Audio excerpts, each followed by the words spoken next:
Bodeli circuit house ખાતે આમ આદમી પાર્ટીના ધારાસભ્ય ચૈતર વસાવાની ટૂંકી મુલાકાત। છોટાઉદેપુર જિલ્લાના બોડેલી સર્કિટ હાઉસ ખાતે આમ આદમી પાર્ટીના ધારાસભ્ય ચૈતર વસાવાની ટૂંકી મુલાકાત લીધી। તેઓ પંચમહાલ જિલ્લાના ઘોગંબા ખાતે બિન રાજકીય કાર્યક્રમમાં હાજરી આપી પરત ફરતા બોડેલી રોકાયા હતા। આ પ્રસંગે છોટાઉદેપુર જિલ્લાના આમ આદમી પાર્ટીના કાર્યકર્તાઓ, જિલ્લા પ્રમુખ, ઉપપ્રમુખ, તાલુકા પ્રમુખો તથા યુવા કાર્યકર્તાઓ ઉપસ્થિત રહ્યા હતા।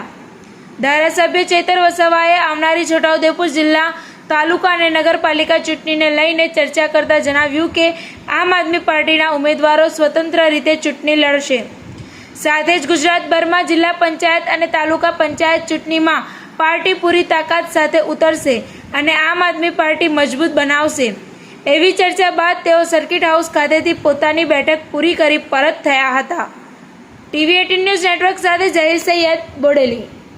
આજે પંચમહાલ જિલ્લાના ઘોગંબા તાલુકાની મુલાકાતે હતા અને ત્યાંથી પરત ફરતી વખતે છોટાઉદેપુર જિલ્લાના જિલ્લા પ્રમુખશ્રી, ઉપપ્રમુખશ્રી અને અહીંના આગેવાનો સાથે સંગઠનના આવનારા દિવસોના સંગઠન મજબૂત બનાવવાને લઈને આવનારી તાલુકા, જિલ્લા અને નગરપાલિકાની ચૂંટણીઓને લઈને એક ચર્ચા માટે અમે બેઠા હતા અને ખૂબ સારા યુવાન આગેવાનો પણ ઘણા આમ આદમી પાર્ટીમાં આવનારા દિવસોમાં જોડાવાના છે અને સરપંચો પણ ઘણા ઉત્સુક છે। ત્યારે આવનારી તાલુકા, જિલ્લા પંચાયતની તમામ બેઠકો પર આમ આદમી પાર્ટીના પોતાના સ્વતંત્ર ઉમેદવારો રહેશે અને પૂરી તાકાતથી આમ આદમી પાર્ટી પૂરા ગુજરાતમાં લડશે અને અમને પૂરી આશા અને અપેક્ષા છે કે આવનારા દિવસોમાં તાલુકા, જિલ્લા પંચાયતોમાં પરિવર્તન આવશે અને ઘણી ખરી જિલ્લા પંચાયતો, તાલુકા પંચાયતો અને નગરપાલિકામાં આમ આદમી પાર્ટીની સ્વતંત્ર બોડી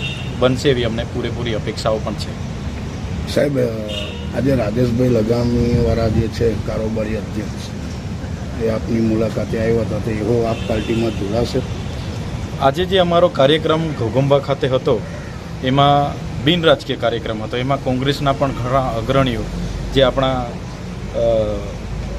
પૂર્વ મંત્રી, કેબિનેટ મંત્રી, જે કાયદા મંત્રી હતા જાંબુઘોડાના, એ પણ અમારી સાથે હતા। ઘણા કોંગ્રેસના આગેવાનો, ઘણા ભાજપના આગેવાનો, જે લોકો સમાજની સાથે અન્યાય થતો હોય કે કોઈ પણ વર્ગ સાથે અન્યાય થતો હોય અને પોતાનો અવાજ ઉઠાવવા માગતા હોય છે, એવા ઘણા લોકો અમારી સાથે આજે હતા। ત્યારે જોડાવાની કે એવી કોઈ વાત નથી થઈ, પણ ક્યાંય પણ અન્યાય થાય, કોઈની સાથે પણ વહીવટીતંત્ર કે કોઈ પણ લોકો અન્યાય કરે તો અમે બધા એક થતા હોય છે। અનેક પ્રોગ્રામો એના અમે અહીંયા આવીએ તો પ્રોફેસર અર્જુનભાઈ રાઠવા અમારી સાથે હોય, સુખરામભાઈ રાઠવા હોય, એ જ પ્રકારે ભાજપના પણ ઘણા આગેવાનો અમારી સાથે હોય છે। એટલે એના ભાગરૂપે આવ્યા હશે, પણ આવી જોડાવા બાબતની કોઈ અમારી ચર્ચાઓ નથી થઈ।